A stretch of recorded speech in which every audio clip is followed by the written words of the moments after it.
Good morning ma'am. Good morning. Good morning sir. Good morning ma'am.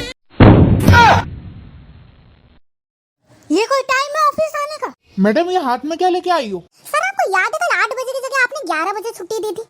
अरे तो extra काम था तो रोकना ही पड़ेगा ना, सैलरी भी तो देते। एंड रिमेनिंग वर्क मैम ने बोला था वर्क फ्रॉम होम, तो घर पे बैठ के ऑफिस का काम किया था मैंने। अरे वो सब ठीक है लेकिन ये ऑफिस है, ये तुम्हारा घर है क्या?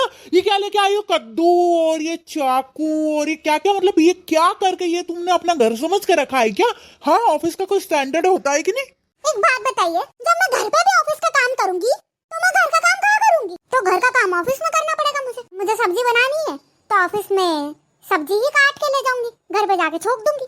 यहाँ सब्जी काटोगी कि वर्क करोगी? वर्क करूंगी ना, वर्क वर्क फ्रॉम होम जैसे करती हूँ ना मैं घर पे, मैं ऑफिस का सारा काम करती हूँ है ना, वैसे ही ऑफिस में घर का सारा काम करूंगी।